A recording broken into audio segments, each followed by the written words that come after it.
Hello everyone, welcome to my channel. र आज तपाईहरुलाई म एउटा स्टोरी सुनाउँदैछु। यो स्टोरीबाट चाहिँ हाम्रो रिसलाई कसरी कन्ट्रोल गर्न सकिन्छ हैन भन्ने कुराहरू सिकिन्छ। यो स्टोरी चाहिँ एकजना बच्चाको हो के। अनि त्यो बच्चालाई चाहिँ एकदमै धेरै रिस उठ्ने के। अनि एकचोटि मात्र हैन, फेरि बारम्बार रिसै गर्ने के दिनमा। र अनि उसले के आफ्नो सामानहरू त्यो हरेक चिजहरू फाल्दिने के है। कसैले केही भनिहाल्यो भने नि आफूसँग जे छ जस्तो छ एकदम फालिदिइहाल्ने, त्यस्तो खाले रिसाउने। अनि बुवा मम्मीले पनि एकदम ट्राई गर्नुभएको हरेक चिज गरेर तर त्यो रिसलाई कन्ट्रोल गर्नको लागि अथवा उसलाई सम्झाउन बुझाउन नसक्नु भएको के। अनि ऊ चाहिँ एकजनाको मात्र कुरा सुन्थ्यो, ऊ चाहिँ ट्युसन टिचर हैन। ट्युसन टिचरको कुरा मात्र सुन्ने। अनि ट्युसन टिचर मिसलाई चाहिँ नि बताउनु भएछ मम्मी बुवाले, हेर्नु मेरो छोरी यस्तो गर्छ यस्तो छ भनेर बताउँदाखेरि ल अब चिन्ता नगर्नु, उसले रिसाउन छोडिसक्यो भनेर बताउनु भएछ। अनि भोलिपल्ट पढ्नको लागि ट्युसन क्लास स्टार्ट हुने बेलामा चाहिँ अनि पढ्न भनेर रेडी हुँदाखेरि अनि मिसले आज हामी नपढ्ने, हामी गेम खेल्ने भनेर बताउनुहुन्छ। अनि त्यो नानी एकदम खुसी हुन्छ, सानो बच्चा खुसी हुन्छ। अनि त्यसपछि बताउनुहुन्छ तिमीलाई जतिचोटि रिस उठ्छ त्यतिचोटि यहाँ पछाडि त्यो पछाडिपट्टि साइडमा गएर भित्तामा चाहिँ किलाले ठोक भने त्यो भित्ता देखाउनुहुन्छ क्या, खाली भित्ता हुन्छ त्यो चाहिँ। अनि त्यस पछाडि हुन्छ भनेर भन्दाखेरि अनि उसलाई एकदम धेरै रिस उठ्ने होइन। अनि त्यस पछाडि एकदम धेरै रिस उठ्ने। अनि एक दिनमा कति धेरै किलाहरू ठोक्नको लागि पछाडिको गई गर्नुपर्ने कि त्यो ठोक्ने ठाउँ त त्यहीँनिर ठोक्नु पऱ्यो होइन। अनि त्यसपछि पछाडिको गई गर्नु पऱ्यो कि। अनि उसले चाहिँ त्योभन्दा त बरु मैले रिस नै कन्ट्रोल गर्न सक्छु त्योभन्दा थोरै समयमा त त्योभन्दा समयमा त भनेर अनि उसले अझै थोरै रिसाउँदै गएछ। अनि यतिसम्म भएछ कि किला नै ठोर्न नपर्ने दिन नि भएछ के होइन। अब रिसै नउठ्ने दिन पनि भएछ। अनि उसले मिसलाई बतायो, मिस मैले अब किलाई ठोक्न परेन, मलाई रिस उठ्दैन, अब रिसाउँदिनँ म भनेर बताएछ। अनि अब फेरि अर्को अनि त्यसपछि बताउनुहुन्छ अब तिमी जति दिन रिसाउँदैनौ त्यति दिन त्यो एउटा किला गरेर निकाल भन्नुहुन्छ। अनि त्यो किलाहरू धेरै ठोकेको कारणले गर्दाखेरि उसलाई 1 महिना नै बढी लाग्छ।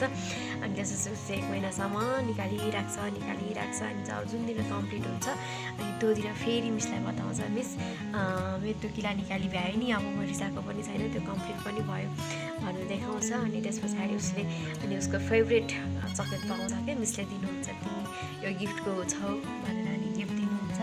अनि त्यसपछि अनि यहाँ भित्तामा के छ हेर त भन्नुहुन्छ। अनि त्यसमा उसले केही पनि छैन भनेर भन्छ। अनि राम्रोसँग हेर त के छ भनेर भन्दाखेरि त्यसपछि त्यो उसले किरा निकालेको त्यो डोबहरू के डामहरू हुन्छ नि त।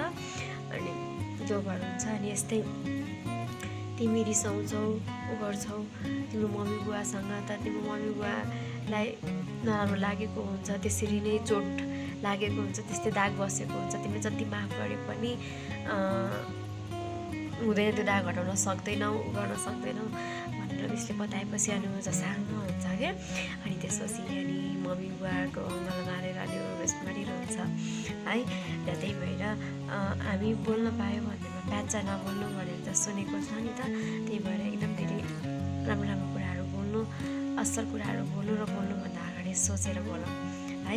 र धेरै रिस उठ्नुको कारण के सबैभन्दा धेरै रिस उठ्ने चाहिँ हामीले भनेको कुराहरू नहुँदाखेरि, हामीले भनेको जस्तो कुराहरू नपुग्दाखेरि रिस उठ्छ के। र तपाईँले यसो रिसर्च गर्नुभयो भने सबैजनाको पुगेको हुँदैन, तर नपुग्दा पनि त्यो ठिकै छ, म अझै मिहिनेत गर्छु, अर्कोचोटि पुग्छ, त्योभन्दा अझै बेटरको लागि हो भनेर त्यो कुराहरूलाई छोडिदिएर उहाँहरू अगाडि बढ्नुभएको हुन्छ। त्यही कुरामा झुन्डेर, त्यही कुरामा रिसाएर, त्यही कुरामा चित्त नबुझाएर त्यो गरेर बस्ने बानीहरू नभएकोहरू चाहिँ सक्सेस हुनुहुन्छ, नभएकोहरू हाँस्नुहुन्छ, खुसी हुनुहुन्छ र रिसाउनुहुन्न है। त्यही भएर त्यो कुराहरू पनि हामीले त्यो सोच विचारहरू चाहिँ हामीमा आउनुपर्छ कि मैले सबै कुराहरू पुग्छ भने होइन, तर मैले यो कुरालाई छोडेर अझै राम्रो तरिकाले अझै मिहिनेत गरेर अगाडि बढेँ भने अझै योभन्दा राम्रो कुराहरू पाउन सक्छु।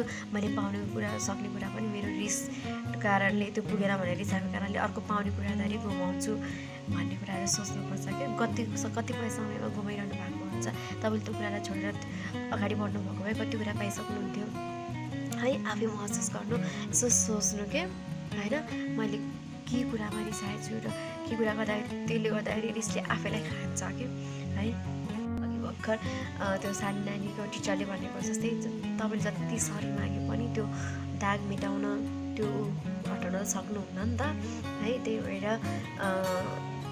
जतिसँग पनि चित्त दुखेको छ, जतिसँग पनि रिस उठेको छ होइन, उहाँहरूसँग एकदम माफ माग्नु। अगाडि गएर नै माफ माग्नु सक्नुहुन्न भने पनि मलाई माफ गरिदेऊ भनेर उसलाई मनदेखि नै एकदमै होइन तपाईँले पनि माफ गरिदिने, अनि उसँग पनि तपाईँले हृदयदेखि नै माफ माग्नुभयो भने तपाईँले आफूलाई हल्का फिल हुन्छ क्या। एक्चुली गरेर हेर्नु कतिजनाले त गर्नु पनि हुन्छ होला यस्तो होइन, र तपाईँको मन हल्का हुन्छ र त्यो एकदम फ्रेस एकदम आनन्दित हुन थाल्नुहुन्छ।